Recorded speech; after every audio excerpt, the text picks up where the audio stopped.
সুপ্রিয় দর্শক, আসসালামু আলাইকুম। কেমন আছেন আপনারা? দূরে এবং কাছে যারা আমার ভিডিও দেখছেন সবাইকে জানাই আন্তরিকভাবে শুভেচ্ছা। আজ আমি আপনাদেরকে দেখাবো একটা মজাদার ডেলিশিয়াস রেসিপি, পিজা পরোটা। পিজা পরোটা অনেক খেয়েছেন কিনা জানি না, তবে একবার বানিয়ে খেয়ে দেখেন, সত্যি খুব মজা, মুখরোচক এবং ডেলিশিয়াস। সফট, খুবই সফট এবং সুন্দর। বিকালের নাস্তা হিসাবে বা সকালের নাস্তা হিসেবে কিন্তু আপনারা এটা তৈরি করে নিতে পারেন। তো চলুন আমরা কিভাবে এটা বানালাম দেখি। আমি এখানে হালকা গরম পানি নিয়েছি, মেজারমেন্ট কাপে 2 কাপ। আর আমি 2 চামচ মতো, চা চামচের 2 চামচ আমি ইস্ট দিয়ে আর লবণ দিয়ে এটা আমি 10 মিনিট ওয়েট করব, যাতে ইস্টটা ভালোভাবে ফুলে ওঠে, এর কার্যকারিতা যেন কাজে লাগে। ইস্টটা কিন্তু দিয়ে কিছুক্ষণ রেখে দিতে হয়, নাহলে কিন্তু ময়দাটা ভালো ফ্লাফি হয় না। যার কারণে আমি এটা কিছুক্ষণ রাখবো।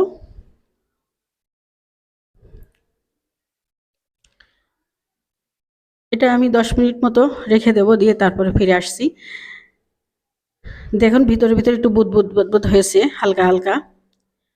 আমি এখন এটাকে আর একটু নেড়ে চেড়ে এটাকে মিক্সড করে নিয়ে এরপরে আমি আটা দিয়ে বা ময়দা, যে কোনো জিনিস ব্যবহার করতে পারেন। আটা ময়দা দুটোই চলবে।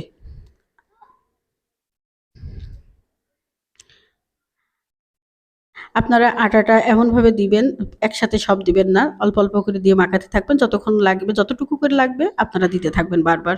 যারা নতুন তাদের জন্য বলছি, একবারে দিয়ে ফেললে কিন্তু বেশি শক্ত হয়ে যেতে পারে। এই জন্য আপনারা অল্প অল্প করে দিয়ে নাড়াচাড়া করে করে মাখাবেন। তাহলে দেখবেন যে আপনার যতটুকু নরম রাখার দরকার আপনি বুঝতে পারবেন। এই জন্য বারবার আটা ব্যবহার করবেন। আর আমি সাথে একটু আমি দিয়ে দিয়েছি একটু বেকিং সোডা। বেকিং সোডাটা একটু দিলে আর একটু সফট হবে, এই জন্য দিয়েছি। আপনারা না দিলেও পারেন।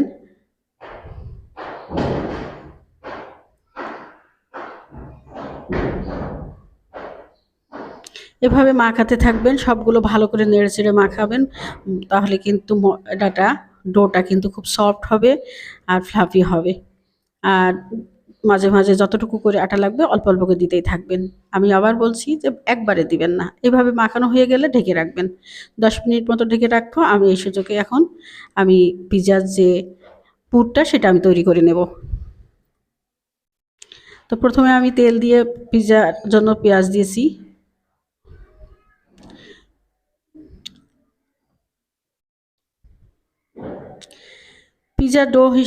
পিজার পুর হিসেবে আমি এখানে সবজি, আপনার রেগুলার যে বাসায় যে সবজি আছে সেই সবজি ব্যবহার করতে পারেন, সাথে চিকেন দিয়েন। চিকেনটা দিলে কিন্তু ভালো লাগবে, খেতে খুবই ভালো লাগবে। আর বাচ্চারা তো চিকেন পছন্দ করে, তাই আপনারা চিকেনটা ব্যবহার করিয়েন। আমি এখানে চিকেনটা ছোটো ছোটো করে কেটে নিয়েছি। পেঁয়াজটা একটু হালকা নরম হওয়ার পরে চিকেনটা দিয়ে দিবেন, দিয়ে নাড়াচাড়া করতে থাকবেন। এরপরে যা যা মশলা অল্প করে বারবার দিতে থাকবেন, একটু একটু করে, একটার পর একটা দিবেন, একটু নাড়বেন। একসাথে সব মশলা না দিয়ে একটা একটা করে দিবেন, একটু নাড়বেন। এতে কিন্তু পুরটা খেতে কিন্তু ভালো লাগবে। আমি চিকেনটা একটু নাড়াচাড়া করে একটু লালচে করে নিচ্ছি।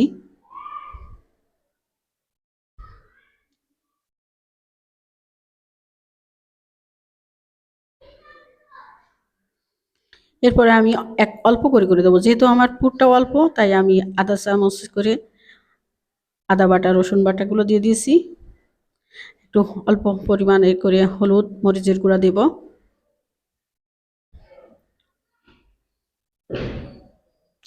জিরা গুঁড়াটাও দিয়ে দিয়েন, তাতে ভালো লাগবে আরও খেতে।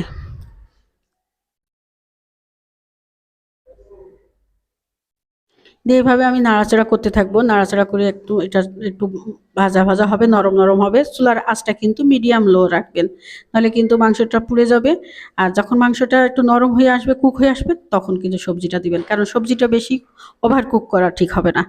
আগে মাংসটা যখন কুক হয়ে যাবে তার সেই পর্যায়ে যে আমি এখানে গাজর, পাতাকপি, সিমও ব্যবহার করেছি।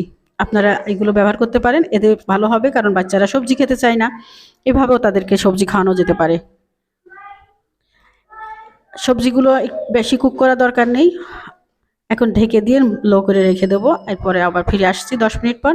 এই পর্যায়ে আমি লবণ দিয়ে দিয়েছি। লবণটা আমি প্রথমে দিইনি, কারণ পানি বাইর হয়ে যেতে পারে, এই জন্য। আর একটু স্বাদ লাগার জন্য আপনারা সস দিয়ে দিবেন, যে কোনো সস, বাজারের সস বা বাসার সস দিয়ে দিতে পারবেন। দিয়ে আবার একটু নাড়াচাড়া করব, করলে কিন্তু আমার পুরটা রেডি হয়ে গেল।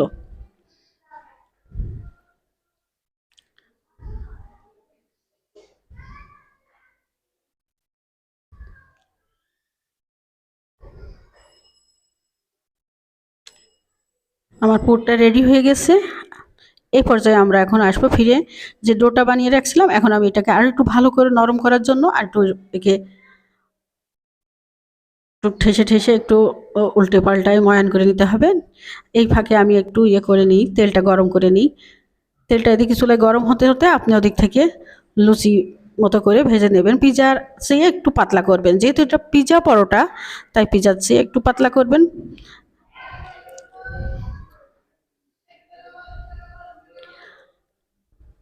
এখানে বেশি মোটাও করবেন না, আবার বেশি পাতলাও করবেন না, একটু পিজার চেয়ে একটু পাতলা করলেই হবে।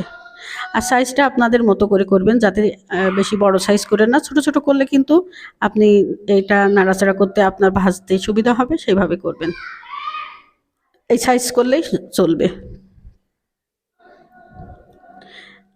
আমি প্রথমেই দুইটা দেখাই দিয়েছি কিভাবে করব, বাকিগুলো আমি পরে করে নেব।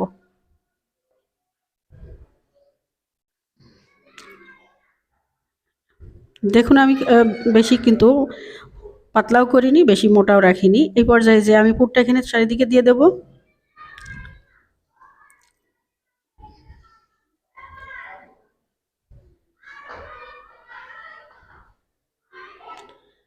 যেহেতু এটা পিজা, তাই এখানে কিন্তু মোজারেলা চিজটা এখানে ব্যবহার করবেন। আমি চিজটা কিন্তু কুচিয়ে ফ্রিজে রেখে দিই, ডিপে রেখে দিলেন যখন খুশি তখন এটা কিন্তু ব্যবহার করা যায়।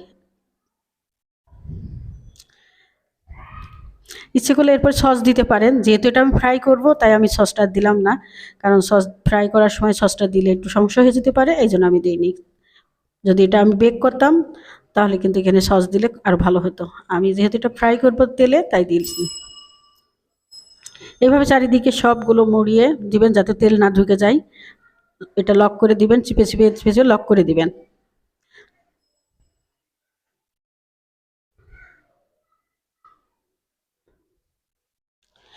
আমার তেলটা খুব বেশি গরমও না, আবার খুব ইয়ে না, মিডিয়াম গরম থাকা অবস্থায় দিবেন, নাহলে কিন্তু চট করে পুড়ে যাবে, পিজাটার ভিতরটা ইয়ে থাকবে আর দেখা যাবে যে পুড়ে গেছে। এই জন্য আঁচটা একটু মিডিয়াম রাখবেন। এই পর্যায়ে এইভাবে উল্টিয়ে পাল্টিয়ে পরোটাটা ভেজে নেবেন। একটু খেয়াল রাখবেন যেন একবারে বেশি পুড়ে না যায় ভিতরটা, এই জন্য দরকার হলে ২-১ বার করে উল্টাই দিবেন এদিক ওদিক করে। তো দেখেন কত সুন্দর ফুলে গেছে এবং কত সফট, কত ডেলিশিয়াস। যদি না খান তাহলে বিশ্বাস করবেন না যে কত মজা। আপনারা এই শীতের সকালে কিংবা বিকালে এই নাস্তাটা বানিয়ে খেতে পারেন। আমার রেসিপি যদি আপনাদের ভালো লাগে প্লিজ সাবস্ক্রাইব করবেন আর পাশে থাকা বেলটা ক্লিক করে দিবেন।